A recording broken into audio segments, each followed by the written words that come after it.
And we're here and we're now and it's now and we're here. Think about it. It's Off the Edge with me, Cam Jordan.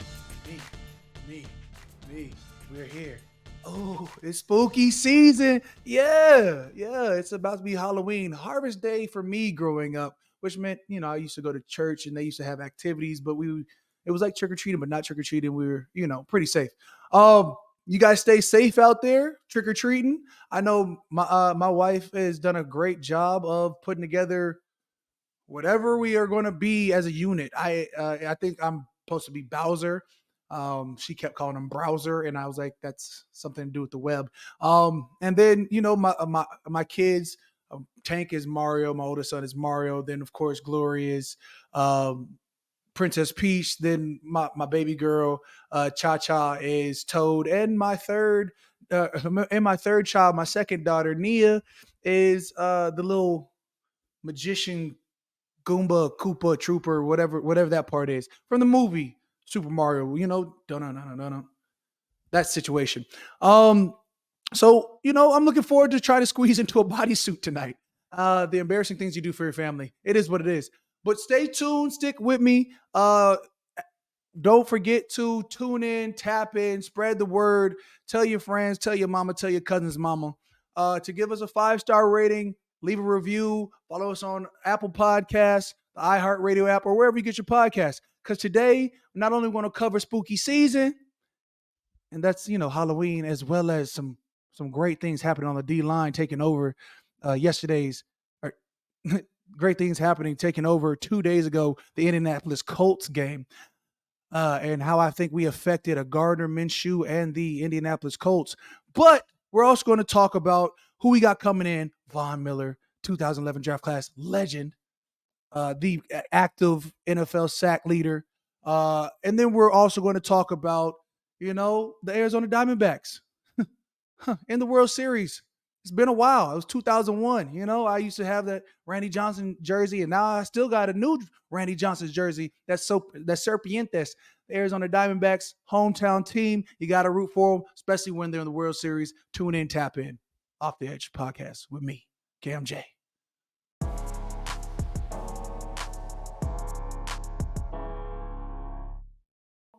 Let's just get straight to it. Here we go. Saints win. We're back at 4-4, 500 even. Now, hopefully we start stacking them wins. We need that chance. It's about that time. We're entering November, and November is prime. It's a lot of rhymes. All right. To take over, we have to be able to have games like we did this past weekend, where you have the defense 3 and out, coming out the gate, that's starting off hot. Didn't really come up with anything there. The next series, Indianapolis Colts were scored. All I know is I look up and it's 17 to whatever we have, and I'm like, how did we get here? They had 80 something yards on 2 carries in the game. The rest of the time, they had another 80 yards on like 25 carries, 26 carries, whatever that was. So it's like, you look at the day and it's 160 yards on the ground. You're like, this is sort of embarrassing. And then you realize that leaky yardage, that those 2 runs worth 80 something odd yards. That's what you have to focus on. You have to eliminate those. I think Jonathan Taylor, 2021, they did a great job. The tandem that they are going crazy, the way that they did. I think they're a good team. And that's sort of what happens. We have great players on good teams, and they try to take it out. That being said, we got to win. Played Gardner Minshew 3 different times on 3 different teams now. That's a win and a win and a win. And I feel like I sacked him as well. But that's a whole nother thing. If it is, if it isn't, we'll see what happens. But again, let's talk about this defensive line. Pressures everywhere. Escaped the pocket one time, got through my B gap interior wise. Went ahead, came down with a tackle there. So the big plays obviously are, my guy Nate Shepard had a sack, huge, pushed the pocket, spun off the pocket. The plays that we should talk about, though, is my guy Zay. Zay, when he's balling, my young rookie, Isaiah Foskey, really should have had a sack fumble with my guy, Tano Passion. It's like K-Pass, but Tano K-Pass with the scoop score, and we were robbed of it. Robbed. It's okay. Defense will come back. My dog, Paulson Adebo, Number 29 for the black and gold. Everything in black and gold just looks great. Interception in the end zone. I was like, get down. Also trying to set up a block for him. And he then reverse takes it all the way to the far side numbers, which, okay, fine, I guess. But we're all on the near side numbers trying to block for you. Takes the far side numbers, scurries up the field for like 30 yards or whatever it is. We'll take it. He got to show off his wheels. We got extra yards. And other than, a touchback situation that could have happened. Of course, another obvious, big play. And I'm done talking with defense because I feel like we were balling. Demario Davis balling. My guy, Lante Taylor, balling. But let's talk about offense there. Offense was electric. Electric. Tutties everywhere. Alvin Kamara, multiple tutties. Taysom Hill, tutty. Rashid Shaheed, the need for speed. 3 catches, 153 yards, and a tutty. Tutty being a touchdown. Come on, stick with me here. This man was averaging 51 yards a catch. Burners, wheels. Oh, and Derek Carr was putting out them deals. You get a tutty, you get a tutty. Come on, everybody, get in. It's a beautiful thing. It's exciting. It's inspiring. DC 4-time Pro Bowler. Was talking to him on the bus prior about guys that I'll do my best to forget. He hit me on the sideline like, you gonna remember me? I said, DC, you're a Pro Bowler. I'm always gonna remember you. You're my quarterback now. I'm always gonna remember you. And it just showed out. We talk about Rashid Shaheed had a catch where he had a cut in front of a defender, and then it was some sort of controversial topic, but it wasn't though. When a receiver comes down with a 50-50 ball and his body lands with possession of ball, that's his. A DB has to have full control of it. Plus, his body was down and the DB was fighting for him. He ended up muscling him at the end, but that's just it. The muscle at the end, that's just extra. Like their offensive line after the snap, just a little bit extra. You've got to be able to say that ball was yours. And Rashid Shaheed did that. So that's big gain for our team. That was really like icing on the cake, the way that they were playing. Alvin Kamara looking special. There was one time there was like 6 defenders on AK for a touchdown. 4, 5, 6, whatever it was. It was like 3 guys tried to tackle him on once. Another backer jumped over the top, pulled him from the collar. Should have been a horse collar. Nothing was called. He drags him off. Another man hits AK. His balance is what separates him. And I've been saying it for years. It's not that, he looks effortless while running because he does. It's not that he has patience when he hits the hole because he does. It's not that he has great feet. It's his balance that really separates him. This man can get hit and still, like, it doesn't matter. Safety coming down, he doesn't see him. He has a chance to stick his foot in the ground, plant, and do some amazing things, which was on display this game, which makes you so excited about our potential. And we have to be able to capture that potential for the next 9 games. Again, sitting at 4-4, we got a lot to fight for as we're sitting atop our division. And I wouldn't say running away with it, but we have a chance here. We have to start stacking these wins ASAP, starting with this upcoming week against Chicago Bears. Now let's move along and move out the way and talk about, something not black and gold, like these wonderful hits from DBs that have been put on display. One, Kareem Jackson, 2 weeks ago before he got suspended, which I'm confused on the amazing hits that are being put out and what the message is being sent to defenders.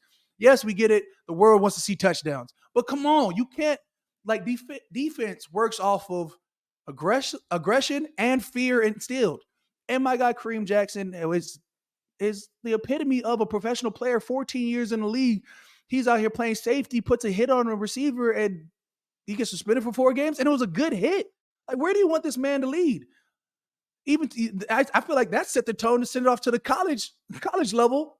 Would you say a week later or this past Saturday, you got Shiloh Sanders over at Colorado laying a great hit on a receiver who's going over the middle? Like, it's a collision waiting to happen.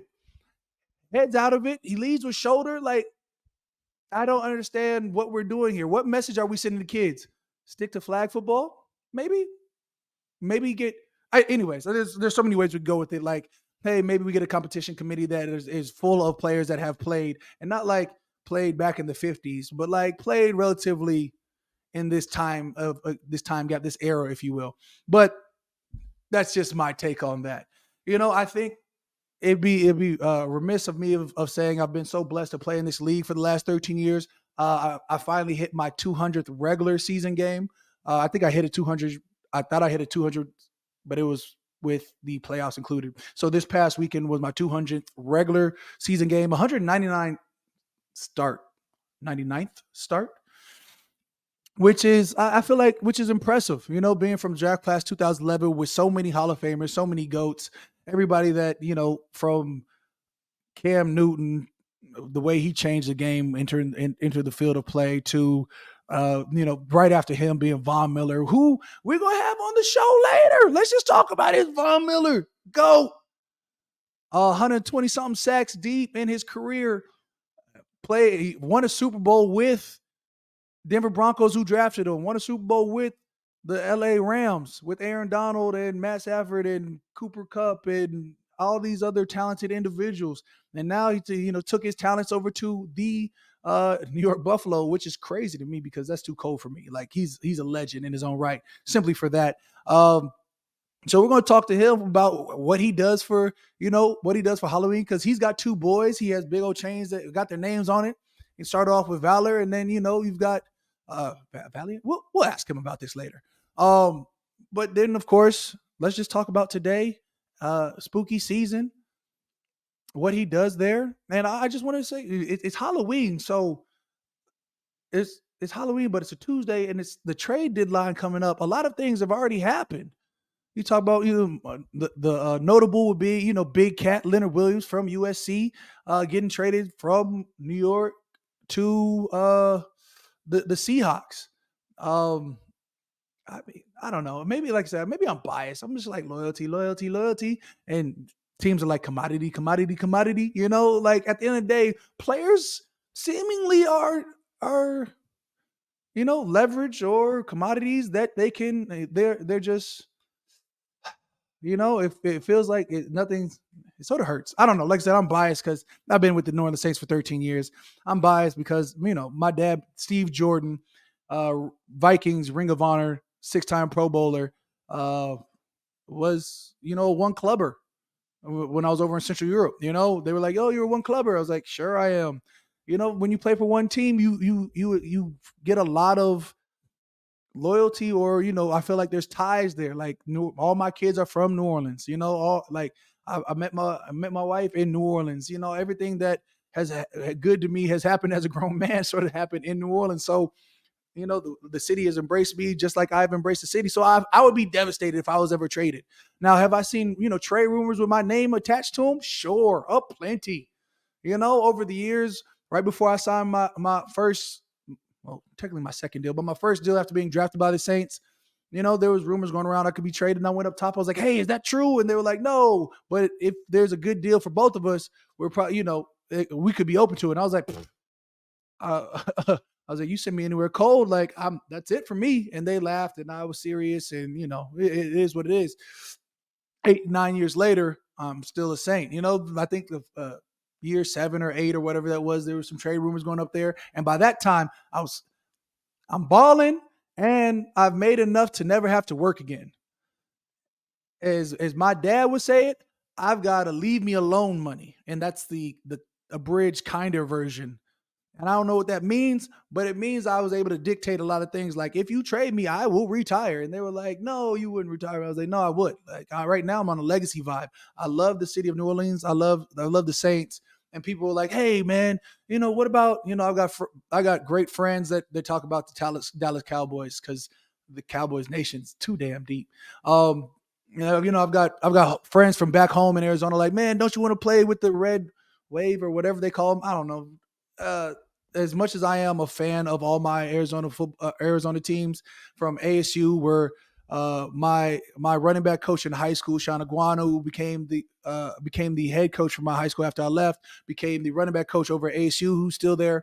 To and me being a Cal, it's just pack love there. But Arizona State being, from my uncles going to U of A, from me always being from a Kevin Johnson fan to a Amari Stoudemire fan to, Big Shaq Diesel hit the Suns. Always been a Suns fan. Had to leave and come back because of one certain player. Killed me with kindness. We won't talk about it. Maybe another day. And then, of course, the Arizona Diamondbacks, 2001, won the World Series. I had a big old Randy Johnson, bandwagon fan. But that bandwagon in 2001, I was 12. So really, was it bandwagon if I was like, oh, we won a World Series? But since then, I sort of tuned in. We got some ballers on the Arizona Diamondbacks. If I'm going to rep anybody, it's going to be Arizona Diamondbacks, minus a Jackie Robinson jersey. So here we are. We got Arizona Diamondbacks in the World Series. 1-1. And I clearly missed the Rangers evening that thing up, because the first game it was a decisive victory, if you will. Arizona Diamondbacks rattling that thing off. Score was like 9-1. I was like, oh yeah, we like this. And then we end up losing, I guess 6-5, whatever, 5-6, whatever that is. Just know I'm stomping heavy once a week till the World Series is over with the Serpientes jersey on. It is what it is. So I'll be tapping in. Hopefully we get done with trick or treating soon enough, easy enough to where I can turn this game on tonight and see where we're going with it, because we need that. It's been 20 years, 22 years. It's time. It's our time. Whatever that is. Boom. I guess again I probably missed out and be like, oh, and my WNBA team is clearly the Mercury, right? I would like to buy them. I would love to buy them. I throw this offer in, I get rejected, but I would love to buy them. If that ever pops up, just know I would love to be an owner. And I feel like I could afford the Mercury. With the team valuations as they are now, I was looking at it a couple years ago and I was like, it's affordable. Let me try. Apparently you have to own an NBA team, and I don't have that kind of money. So, it is what it is. I just feel like with 3 daughters, I would love to be a part of that franchise. And be like, look, guys, this is what I'm leaving you. You guys got a whole WNBA team. But that would be dope. Anyways, sorry, I'm gonna have to go on. And what I really want to just turn to is Halloween. And let's just talk about, who sets the ideas up for Halloween. My first couple years with a young family, it was me. My first I always enjoyed, my older brother flying in when I first got to the league. He would fly in. One year I was like Superman, he was Batman or whatever that was. My boys would fly in and we'd have great Halloween times. Now I'm a family man, so the Halloween dynamic has changed. Now we go trick or treating, and now all the kids can walk. I'm sort of excited. My youngest is 2. She can walk now. She can talk now. She's gonna be cute. She's gonna be like little Toad from Super Mario World, the whatever that is. She's gonna be a little Toad situation, cute little thing, right? Then Nia, of course, is the little magician, wizard, Koopa Troopa, cute little thing, right? Then my daughter is Princess Peach, because my oldest daughter is Princess Peach because she's a queen in her mind. She's a princess, but in her mind, she's a queen. Then, of course, my son, Tank, Mario, wife, Luigi, and I'm Bowser. So that's what the family situation is. She did it all. The last 2 years, I've been hands off on this. I get control of Christmas onesies, and that's what I'm known for. I let her do it last year. It is what it is. But that being said, as we're going trick or treating, let's just talk about some of the best candy involved here. Like best candy, Twix, Payday, Snickers, Sour Patch Kids, Swedish Fish are good go-tos. In fact, this time of year, you get excited. What sometimes you'll find them good, them relic candies, them sixlets, gobstoppers. Gobstoppers are fire in so many ways. It brings up the nostalgic. Like I used to play at Chandler High in Arizona, and I would get sacks or whatever it was, and a great group of friends would always get me like gobstoppers for every sack I got. And one year I had like 17 and a half sacks. I had 35 boxes of gobstoppers, going crazy. Anyways, just fire candy in general. Worst candy, I don't know how people let's just talk about it. On the flip side, worst candy, you'd say candy corn. The scary people that eat candy corn. Like, I'm not saying that I like you fully bought into Halloween. That's the only thought I have. And like candy corn, how old are you to like candy corn? Like, I assume your next favorite candy is Werther's Originals, and then after that is that random strawberry tinfoil candy. Tell me what decade you're from for you to think candy corn is delicious, because you just didn't have a lot of options in my mind. It was probably like 1940, 1930 something, Halloween had just like really hit mainstream, and you were like, ooh, this wonderful confectioner's sweet candy corn. Or like those weird people that put like saltwater taffy out. I don't even know what flavor this is. I don't want it. Bring me what's great. Snickers, Twix. Maybe no, no. See, younger people like the neighborhoods would like bake cookies and do all that stuff. My mama would never let us have that. I don't trust people that have like put their own candy or put their own whatever's together. Like, no, no. Store bought, vacuum sealed. I know it's good. But anyways, I'm excited. I'm excited for everything that's going to happen down tonight with the fam. I'm excited to bring on my next guest, which of course is the legendary Von Miller. Stay tuned. Tap in. Off the Edge with me, Cam Jordan. Tap in anywhere where you get your podcasts. Apple Podcasts, iHeart, Radio app, wherever else. I don't know. But just know we've got Von Miller coming in next.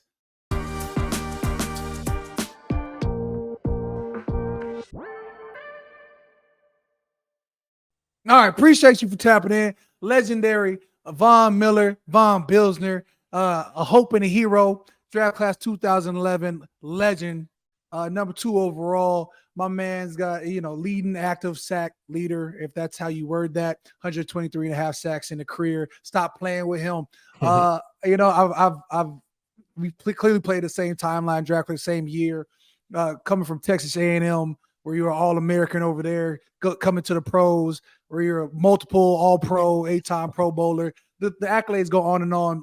Super Bowl MVP, 2-time Super Bowl champion. I don't even know what it feels like to wear a ring that says I've won something at a high level, because you've won them all, bro. There's nothing that you haven't done. Appreciate you for tapping into Off the Edge, bro. Man, Cam, I appreciate you for having me, man. Like you said, it's been a long time, man. That intro was kind of long-winded. I'd rather you just say Von Miller, the chicken farmer. Nah. Hey, take care of your mentals, take care of your chickens. But nah, bro, all them accolades you got. In fact, I left out a couple, like 2010s all-decade NFL team. Stop playing. And see, that's what legends are allowed to do. You can downplay the greatness. I'm not gonna downplay it, bro. I'm here to hype it up. I appreciate you tapping in just because, you know what I'm saying? The fact that you have the Von Miller Pass Rush Summit, bro. You started that. You're a rally point, bro. Like you're one of the greats, and everybody wants a little, piece of your time. So I appreciate you giving me. Man, it's all love and respect, Cam. You know that, man. From day one, man, we've been locked in. It's been all good vibes from, here, LA, New York, whether it might even be Paris, where I might even run to you, man. So no doubt, it's all good. It's all love, man. I appreciate you for having me, man. And if I remember, you said God leading sacks. If I can remember right, I think you 6 behind me, man. So yeah, like probably 6.5 at this point. 6.5. Yeah, man. Who's keeping score, man? Who's keeping score? That's what I'm saying. Legendary, bro. I want to know, we've talked about our mentalities at your Pass Rush Summit Camp, but I just want to know, how is it that your elite is so, like, your get off is so elite? What goes into that? Like, I'm always keying like play clock behind the offensive lineman, or knowing where a quarterback likes to hike within that situation. But for you, is it just awareness? Is it reacting off of offensive line? Like, what is it that entails your get off versus what I do?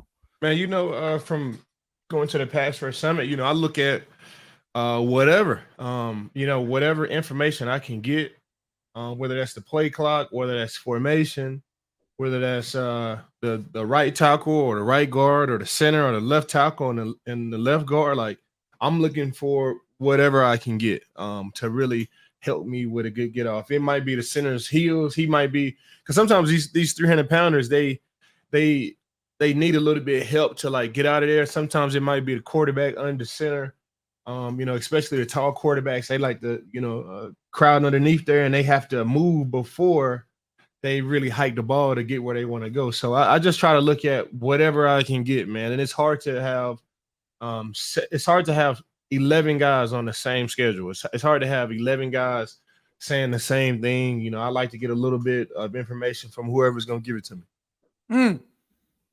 Yeah, so you do all that during film breakdown. You get whatever you got. What Denzel say? He said, I came in here. I'm not leaving out something. I'm gonna leave with something. I mean, I would use everything I got. Sometimes it might just be in the game. You know, it might be all the way up to that first or second snap. You know, and then if I can't find any information, then it's I'm guessing. You know, I ain't afraid to say it. You know, I hate to word it like that. Let me word it like this. I anticipate the snap count. So sometimes it's a little gamble. You know, Yeah, sometimes you gamble, take information and I'm trying to hit that blackjack. Oh, I was 20. Gamble, man. Out of all the pass rushes, if I jump off sides, 2 or 3 times a season, like I'm okay with that. Right. I'm okay with 2 or 3 offsides a season. You know, if that's gonna help me get 2 or 3 more sacks, I will pay my taxes, man, and I'm okay with jumping offside. Sorry, coach. It'll never be on 3rd and 5, though. I tell you that right now. It'll never be on 3rd and 5. Yeah, I'll be on that 3rd and 8, 3rd and 9. Where I'm gonna pull the trigger though for sure.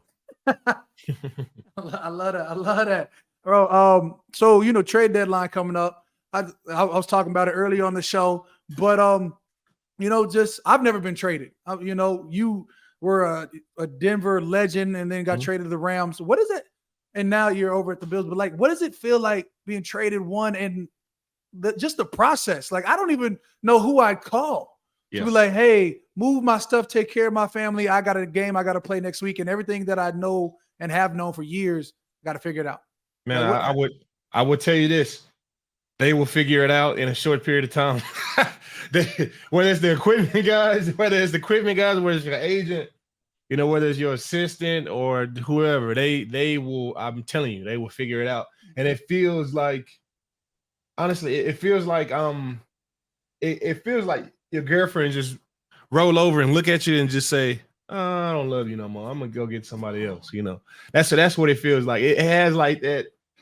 I was heartbroken, man. Like, I felt like I was gonna be like the Larry Fitzgerald of how Larry Fitzgerald was for the Cardinals. Like, no matter how good it was, he was there. No matter how bad it was, he was there. I think he played 16 or 18 years and he was there.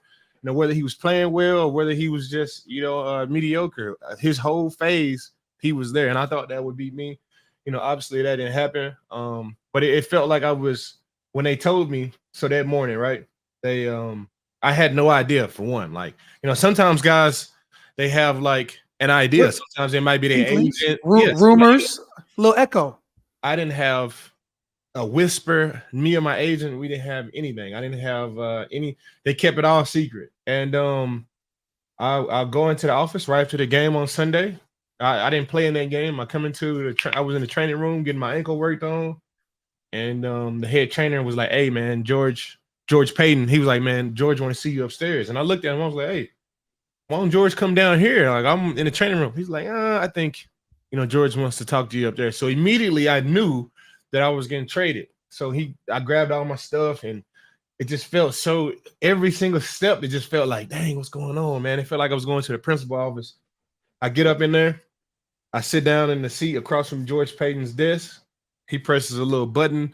So he had like a little button on this thing, and he pressed it, and the door closed behind me, and I sat down, and he said, "Hey, Vaughn, how's your ankle?" And I was like, "Man, ankle's good." He's like, so you'll be able to play this coming week if you can play?" I was like, "Yeah, I'll be ready to go. I just gonna miss one game."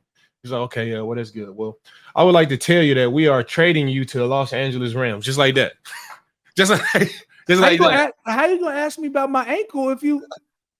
Obviously had to check and see if I was healthy, but right. I was healthy, man, and he told me that the Broncos are a long way away from winning. I'm ready to win right now. Gave me the whole spiel, like, man, we're sending you to LA Rams, and I was like, man, how am I gonna fit over there with Aaron Donald, Jalen Ramsey? Because this is my 11th year in the league. I know how caps work. I know, like, right. I know how it goes. So I'm like, man, they got Matthew Stafford, Andrew Whitworth, Leonard Floyd, Aaron Cooper Kupp, Robert Woods. I'm like, bro, like, how am I gonna fit in there? He was like, "Oh, well, we're gonna pay your salary. We're gonna pay your whole salary. We just, we need the draft picks. They need you to top off their rush, and it's a win-win." I was like, "Really?" He was like, "Hey, do you not want to go to LA?" I was like, "Yeah, I'll go to LA." Basically, he was saying, You can go anywhere. We'll find someone else if you. You can go anywhere, but you just got to get up out of here, bro. Oh. So it was. I cried. I actually cried. It was like it wasn't like a small tear either though. It was like a 45-minute like crying spell. Like you had said, like as you know, like my whole life has been Denver Broncos. I spent a whole third of my life. I spent 10 and a half years with the Denver Broncos. I was 32. I was 32 at the time. I had spent a third of my life in Denver. Won a Super Bowl there. I had my first son there. Had my house there. I had everything. I was rooted. I had truly bought into being a Coloradan. I used to go fly fishing and the whole thing. Your chicken farm ain't out there though. No, my chicken farm. It was, so they was like, man, you gonna go? And I got on the phone with Coach McVay, and Coach McVay, he made me feel better when I got on the phone with Coach McVay. He was like, hey man, like we need you, man. Let's go win a Super Bowl. And the crazy thing is, like I think it was like four and a half or 6 years ago, I was in a club in LA, and I had ran into Coach McVay. What was the coach with the Arizona Cardinals? Cliff Kingsbury. He was with Cliff Kingsbury, Coach McVay, and it was another coach. They was in there having a good old time. And I was in the club. I was still with the Denver Broncos. I was like, hey man, like, I was just, how you have a couple of drinks, I'm just like, hey man, like, hey, come on, man, pick me up, man. Like, let's go win a Super Bowl. Like, let's go win a Super Bowl. Come get me, man. Pair me up with AD. And I used to be in the club. He remembered that. And on the phone, he was like, hey man, we come a long way from just in the club about winning the Super Bowl. He was like, come on over here, man. Let's make it happen. So he made me feel better. I went home. I started looking around, like my whole house, like I built it from the ground up. Like my whole house is all Denver, had all these memories and game balls and stuff. And I had left. They kicked me out of the facility so fast that they had to come to my house. The media team had to come to my house to have me do my farewell to Denver and the Denver Broncos. So I did that. A couple of more tears fell. I went out to Benihana's because that's one of my favorite spots to go in Denver. When you say Benihana's, like, but this one is top of the line. Like, every time I go there, all the food is great. So this is one of my favorite spots to go to Benihana's. Me and Melvin Gordon, and he just kept looking at me like, "Damn, bro." He kept saying like, "Damn, bro, you really gone?" And I'm like, "Yeah, bro. Like, I'm really gone." I fell asleep. I had a real early flight to go to LA. And I remember falling asleep, and I woke up the next morning to catch my flight, and I was like, "Damn, this is real! Like, I'm really going to LA." I hopped on the flight. When I got on the plane, I was like, "Man, like, I'm taking off. I'm watching all like the mountains, and I'm telling them like, hey, man, like, when I land this plane, I'm done with this Denver Broncos stuff. I'm just gonna compartmentalize it. I'm not gonna look back on it like that chapter of my life is done. When I land in LA." I'm a Los Angeles Ram. I'm playing with Aaron Donald, and it's time to win a Super Bowl. So I fell asleep on the plane, and when I woke up, they had their social media team and Rampage, the Ram. He was there, and everybody was so excited to see me. And I'm like, man, I'm a Los Angeles Ram, and I spent so much time in LA. I had spent so much time in LA. All my friends and everybody that I knew in LA. It was just it was amazing, man. And we go win a Super Bowl. And you go win a Super Bowl that same year. Yeah, and it really could have been a throw up, like between you, man, Odell, Aaron, like that first, like it could have been an MVP tie for me. And Odell came the next week, so even if I did have like a little hangover from wanting to be a Denver Bronco, like Odell came the very next week after that. The homies was there, and it was like, bro, like this is where I'm at, man. I'm enjoying it, man. Like we lost our first 3 games when I came. It was like, I left Denver, we was losing, and I go to the Rams, and we lose our first 3 games, and then we got it together, man. And LA is always LA, whether you win or lose, man. And I just remember feeling rejuvenated. I felt like the city of LA brought me back. Playing with Aaron Donald brought me back. Being on a competitive team, it like rejuvenated me, man. Like, and I enjoyed playing in SoFi. It's the greatest stadium in our league, maybe even in the world, man. It's a great stadium, and that was my home stadium. And Cap, you played in New Orleans. You've heard how loud our fans get. Cam, it's not about loud. It's not about loud because SoFi was never loud like that. I'm just saying, like, brand new, It's a Brand new. party. They got the Boosie Bellows down there in the end zone. Like Mhm. it was, it was vibing. Jay-Z And coming it, to the game, an Snoop experience. Dogg. Yeah, Yeah. man. It was an Because experience. people Sneakers go over there. people go to SoFi to enjoy the experience. Yeah. They're not, Yeah. they're not screaming from their heart and their soul. They're screaming No. from like the top of their lungs. No, Yay. yeah, I give you that. Even with the Super Bowl, it didn't even feel like a Super Bowl. It felt like a dinner party. Like it felt like you got all the rich people here to No watch doubt. the best NFL team play, and it never really got loud. But a Super Right. Bowl is a Super Bowl, man. No matter where it's at, man. It could be in You Madagascar. tell me. Look, It you could, tell me. it You could be got in two of 'em. Madagascar. Those juices gonna flow, man. But it hurt at first being traded. It hurt, but that 3 months I needed that, man, and it ended up being really really good for me, man. For sure. Out of your two, which one do you like more? So it's kind of like, I always say like it's like having two kids. Like you got kids, I got kids. I love them. I only got one son. I got one legacy retainer. Don't play with me. You got two boys. You know what I'm saying? I got one boy, three girls. They gonna know their last name. So I hear you. But I got two boys. So it feels like I love them both, man. They two completely different, but I love them both the same. Like Val is my firstborn. Super Bowl 50, I won Super Bowl MVPs with the Denver Broncos. Super Bowl 56 victory, that's my second son. And I got to play with Aaron Donald and Coach McVay and all these guys. Coach McVay, man, like he is a hell of a coach, but I feel like he is a veteran players coach. He just understands what the guys need. He understood when we was tired. He understood when we needed a pep talk. He understood when we needed a day off, when we needed half a day. Or Coach McVay and the team that we had, like, he could do that. He could give us, half days, and we would go out there and play well and win. So it wasn't like, he was just, on my team, sorry, like give him the day off so it won't be too stressful on him. Like we was winning. So he took the load off so we can go extra hard in the game. And it worked. It worked for us. And then you signed. I remember talking to you this before you signed to the Bills. You're like, man, I think I'm going back to the Rams. Next thing I know, you go to the Bills. Yeah. I'm like, legendary 6-year deal. And we talked about it, bro. You was like, I'm trying to play to year, 18, 19, 20, yeah. Bruce Smith. Is that still the plan? You still on that 18, 19, 20 years? That is my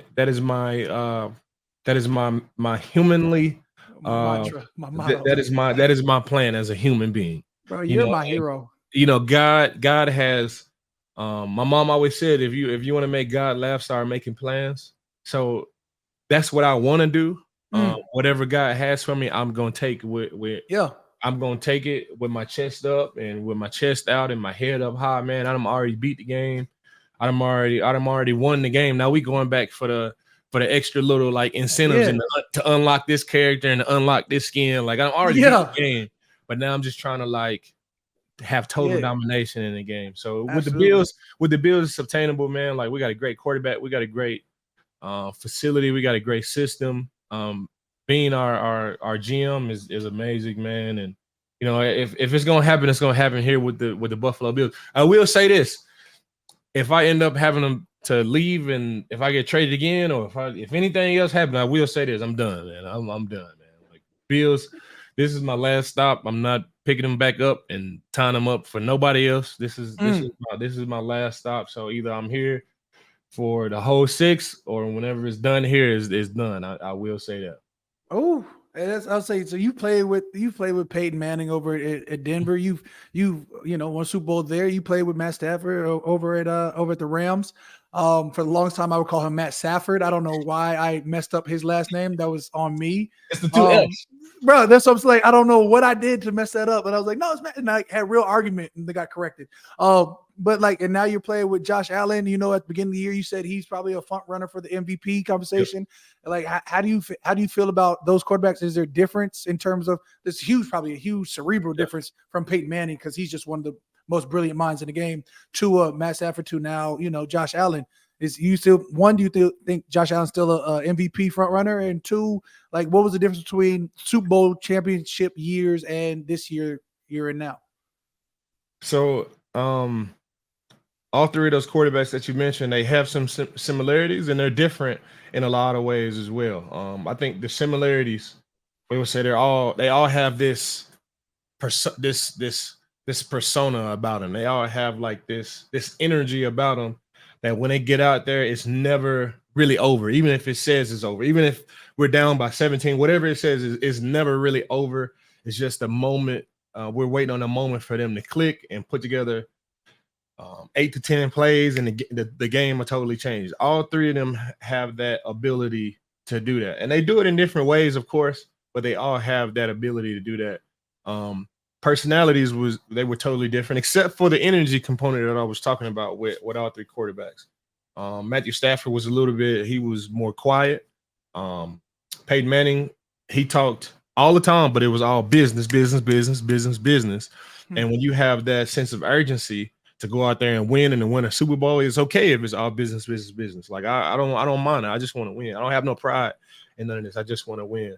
And I think with Josh Allen, bro, he's a D lineman, bro. He's one of the guys. Like he's one of the guys. If you didn't know what position he played, and we just walking around, and his personality will fit right in the defensive line room with us, Cam. Like he's one of the guys. He's gonna joke. He's not gonna take things too serious. Like if we win, we win. If we don't, we don't. He has this confidence about him that even if we do lose, like he knows the type of player that he is. We all know what type of player he is, and you're not gonna win them all. And I would say the similarities to the teams that we have, the Super Bowl teams, is we on all three of those teams, those two teams, the Denver Broncos and the Los Angeles Rams, and here with the Buffalo Bills. We don't have one on all three of those teams. We never had that. If I could say it lack of better words, we never had a head in there. Like that was all about himself and all about like his contract or him being hurt or him trying to win or him trying to go to the Pro Bowl. We don't have any of those guys in any of these teams. Like everybody's all about winning. All three of those teams had a solid group of core players, whether it's special teams, offense, or defense. And all three of these teams, we have incredible leaders. On the Broncos, of course, we had DeMarcus Ware and Peyton Manning, and with the Rams, you got Matthew Stafford. You're gonna say you and me, okay. With the Rams, we got Matthew Stafford and Aaron Donald and Andrew Whitworth, big time OG voice in the locker room for us. And with the Buffalo Bills, you got Josh Allen, myself, Diggs, Gabe Davis, Jordan Poyer, Micah Hyde. So a very, very good group of high character guys, very good leaders on all three of those teams. Bro, you brought up this chicken farm too many times. I need to know, bro, like where this passion. Like I've seen it over the years, back when you and Derek Wolf and did like a little interview about the chicken farm too. You naming your chickens after individual players. Yep. But you also have a huge passion because every time I see you got these tight jeans on, about to go golfing. Which one do you enjoy more? Is it golfing, chicken farming? Because as much as you talk about these chickens, bro, I've seen you in Vegas and you always had your golf bags on, like golf bags slung.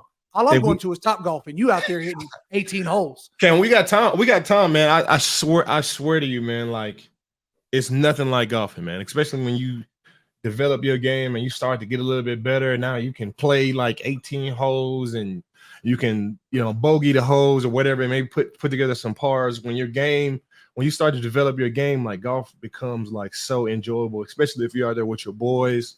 Even if I'm not out there with my boys, I could be out there with anybody. Just with me playing the game and the whole aspect of the golfing outfit to the clubs to everything. Like I enjoy everything about golf. Yeah.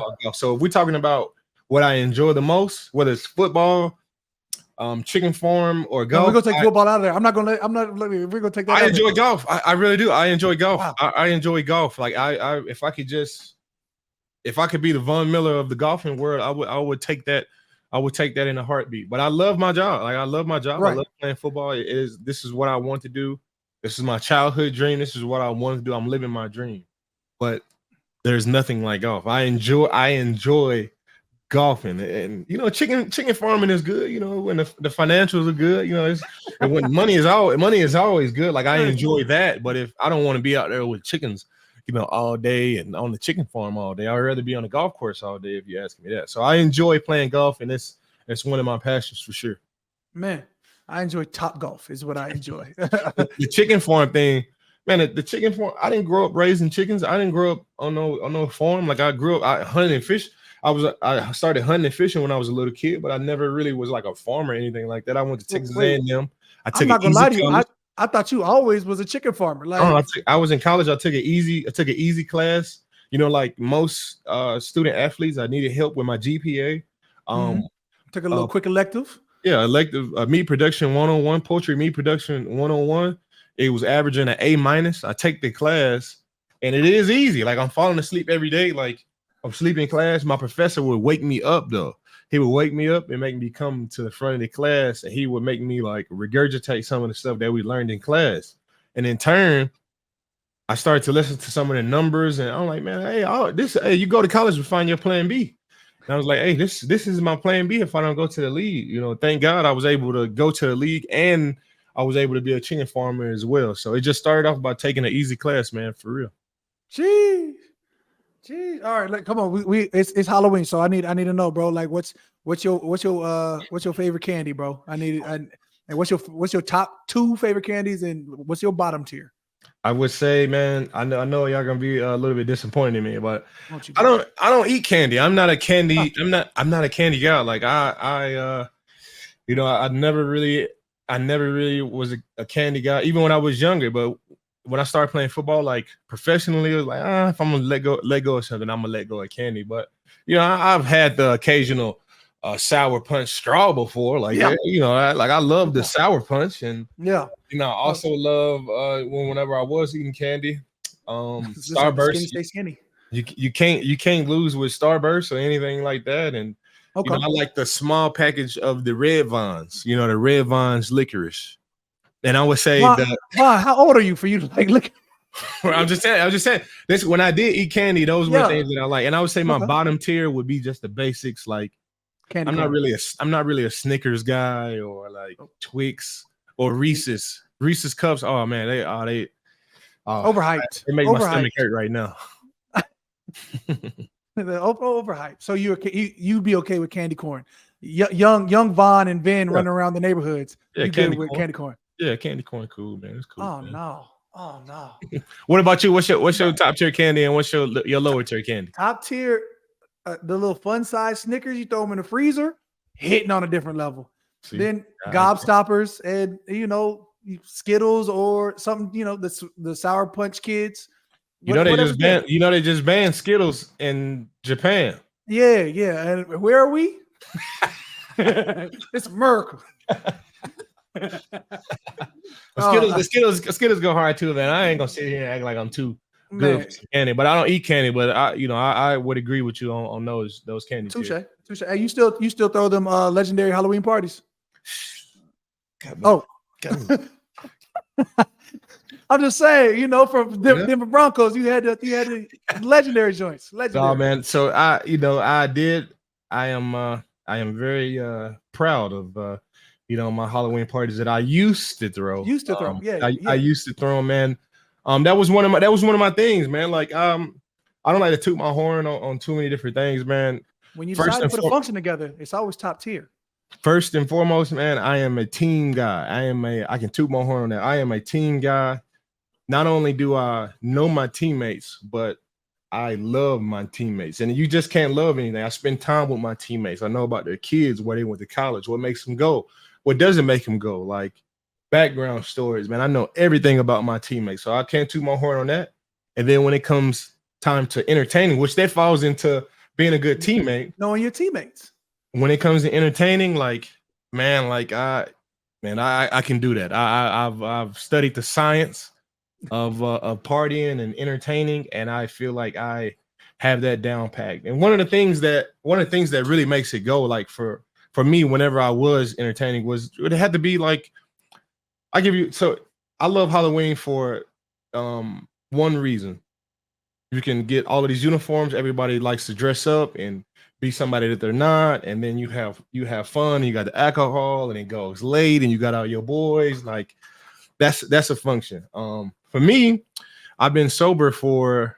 I've been off. I haven't had a drink of alcohol in about 98 days. So to have a really good party, you have to have like the alcohol element of it. And for me, not really a drinker either, man. Not really a candy guy, not really a drinker, you know. So it's just. So are you vegan now? Like, what's up? No, I'm not. No, I'm not. No, I'm not vegan. It's just he's tapping into the vegan powers. To be honest, Cam, man, you know, like, man, it's just something that I just wanted to try, man. Like, you know, the past for summer we have our beverages, and you hang back. We grown men, but I just wanted to try something, man. I just wanted to try something new and different, and you know, it's different when you gotta be sober, when you gotta stop drinking. It's different from wanting to be sober and wanting to not drink, and that's just where I am. And I got my kids, and you know, I just wanted to try something new, man. Is it pointless sometimes? Yeah, it does feel like that sometimes, but I'm just trying it, man. I'm just trying it, man, and I like where I'm at, man. To be honest, I think when I got traded, it was like, okay, like I can kind of let go of it. I think a lot of it was me holding on to the Halloween party, me not. I had a huge FOMO problem, like fear of missing out. Like I had a huge problem with that. I want to have a party like every single year. And then when you get traded, it's like, okay, I'm not in charge of the Halloween party no more. And then we come here. The crazy thing is about it, when we came here, my teammates just asking me about it. It's like, so Vaughn, you gonna bring the Halloween party back in Buffalo? I'm like, I thought about it, but it's like, no, man. I'm just safe to say that those days are gone, man. It's safe to say that those days are gone for me. That makes sense, bro. I let go of the aux cord for the first time in like 8 years. Like, you know, locker room music, all that have always sort of been in charge. Big boom box. I got them blasting. I'm getting my guys right. Just like me, man. And like this year, I was just like, hey, man, like y'all play whatever you want to play. So now, you know, you got the DB corner that is strictly sponsored by Young Boy. You know, you've got. It turns into work though. It really turns into work to try to please everybody in their musical taste. No doubt. You used to have White Guy Wednesdays and like, you know, like slow down Fridays. You give out different vibes, Caribbean vibes, Saturdays. So have you thought about this though, Cam? Have you thought about putting a DJ in the locker room? Have you thought about it? Shout out Deion Sanders and what he's doing. They have a DJ. I don't know if they have a DJ in their home in their regular locker room, but for every game they have a DJ in the locker room that's playing music. You know what? If next season they make the playoffs and it becomes a winning formula, we may be able to integrate. I mean, just think about it, like, because before the game, you should have a guy in charge of the energy element of the game. Like he's actually on the team. His job is to get everybody hype for the game, and we know football. It has a lot to do with energy too. Like if you have the right energy, you can go out there for that 3 hours and play at a level that you wouldn't normally play at. Before a game, what you listen to? Is there a specific song? Is there a specific ritual? What you want? So, over my 13-year career, obviously you're not gonna be able to have the same routine wherever you go. You play in different stadiums at different times and. You know, different locations. This game might be at 8:15, or you might play at 1.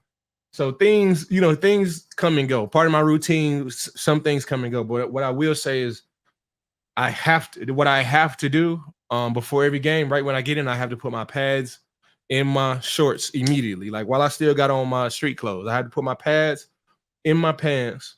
I have to put my phone on airplane mode. Like right when I get in, I put my phone on airplane mode. I don't want the urge to look at my phone, none of that. And the song that I have to hear before each and every game is Phil Collins, In the Air Tonight. And not just at the specific time that I have to hear it. You know how we go out with our pads on, they say defensive lineman come out. We go out and we do our warm up, and then we come back in. As we are walking in, I have to hear that song. Y'all can play whatever y'all want the whole time we hear it, but when we walking in for warm-ups, I have to feel it coming in the air. I have to hear it. And I've done that for every single game in the National Football League. I was never expecting you to be a Phil Collins guy before a game. I'm not. It's just that song. It speaks to you. That song. Because he was like, I've been waiting for this moment my whole life. It just put me in this mode. Like, okay, I've been wanting to play football my whole entire life, and now I'm here. The moment is here. And you know, I just kind of zone out and meditate, and I have to hear it all the way throughout the whole entire song. Like, don't Don't transition the song at the end. Don't cut me short. Let me ride. With 8 seconds left, it has to be 0-0-0-0 for you to change the song. When that happens, like I'm cool. It don't matter about nothing else. I'm good. Okay. What about you? What's on? What's your game routine? Man, I don't know if I have one. I usually got to calm myself down. So I'm playing. It'll be if I'm too hype, then I got to bring myself down. I'll listen to Symphony Number 9. If I'm too low, I throw on whoever, Thugger. I'll put on, Future? Rod Wave, Future, Gotcha. big Toxic King. You know what I'm saying? Like, but at the same time, like right before we go out, like after we do a group prayer, it's got to be something violent. So then, it's either Avenged Sevenfold or it's young Marshall Mathers, you know what I'm saying? Eminem, Kim type stuff. Or it's 50 Cent, Get Rich, Die Trying. It's Method Man. I go to that, that beast mode, warrior mode. Like, that's just that last activation. Like, all right, we about to put some hands on folks. Like, me, I'm bringing hands to work. So somebody got to get blessed with these things. For so sure, I'm looking to strike first, and then like, oh yeah, it's time to pass rush now. For sure, man. Like I gotta. If I'm too hype, I think of that as a blessing. Like I've been in the moments where you feel like you gotta amp yourself up. But me being too hype, I love it, man. Like I love being either neutral or too hype. I'm never like on the opposite side, like where I gotta hype myself up. I actually feel like it's a concert when we walk out there. I feel like, okay, because I've been to so many concerts and you see so many stars, so many big stars that have these stadium tours. And then when it's my turn, they be like, okay, like this is my stadium. This is my concert.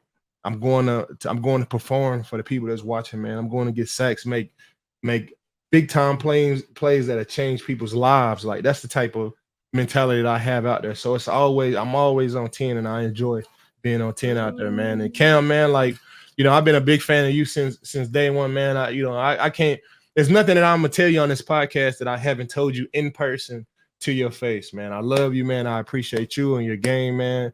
You're a family, man. You put family first, man, and that has been inspiring for me. It's been motivational for me, man. You've done everything right, man. And I see all the commercials with you on there, man. Like I am so proud of you, man. And for the type of career that you've had from on the football field to off the football field, doing podcasts and things like this, man. Like the future is so bright for you, man. And hopefully we might have our own show when we get done or something like that, man. Be on ESPN. Man. They pay us the same amount that we getting paid right now to play football, but we just get to shoot after this, man. It'd be great to have a TV show with your Cam later in the future, man. But my dog. But for now, man, keep doing you, man. Keep killing, man. And I'll always be a fan of you, fam. I appreciate you, bro. Field, man. If you ever need me for anything, even if it's just like a little FaceTime for you to call one of your nephews or something, man, I'm open for it, man. I got you, man, forever, man. I appreciate you, G. Bro, you've always been great like this, dude. Like I said, I appreciate you just for tapping in. Beyond that, bro, for being a beacon for other pass rushers, edge rushers. Thank you for tapping in with me, bro.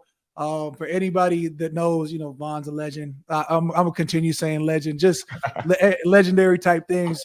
Everything that you do, bro, on and off the field has been nothing short of amazing. So again, appreciate you tapping in. And you know me, bro. My line's always open. I ain't got any avenues you got to go for. You text me, I text back. I'm like, what's good? For sure. I'm in that thing. Of course, yeah, you do, for sure, man. He's not lying, guys. I hit him up and he hit me right back, for sure, man. But that TV show that Cam and Von, that the bookend, Cam and Von, and we break down the pass rush for every single game in the National Football League. Everyone said the bookends, yeah. Or it could be just, we could take the Michael Strahan route and we can have our own weather show. We can have our own weather show. It don't matter what it is. It could be me and you, man, forever, man. I'm open for it, man, and I appreciate you, man. All love, man. I just got my gaming computer from Hank, bro. You know what I'm saying? So I was like, oh, I got a Von special. Oh, okay. Man, he does a good job. I'm on my gaming computer right now, man. I got the streaming PC, and I'm doing a podcast on this one, man. It's all love, man. Shout out Hank Baskets, man. Appreciate you, G. Facts. Appreciate it. Hey, Thomas, get my guy out, man.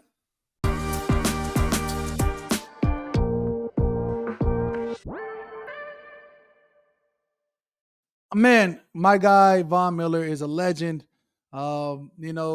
Everything that you want as a defense, as an edge rusher. Let's be clear about it. Everything you want as an edge rusher, Von Miller encompasses. We talk about great leadership qualities, but his get off, his bend, And just the amount of times he gets home, he's a disruption. He's a calamity, if you will, which I had to explain what that meant to my guy, Jamal Williams, earlier yesterday, is what it is. But he's a calamity, a walking calamity. Von Miller, I appreciate him tapping in with Off the Edge, the podcast. And that's it for the show. Thank you for tuning in, tapping in. I appreciate you guys for listening to me, listen to the podcast. Thanks, Vaughn, for always tapping in with knowledge. Appreciate it. I'm going to say, tell your friends about us. Just 2 draft class 2011, hopefully legends. Well, he's a legend. I'm working on being a legend. Give us a 5-star rating. Leave a review. Follow us on Apple Podcasts, the iHeartRadio app, wherever you get your podcasts. Just know you just heard something legendary. All right. Now take it easy. Peace.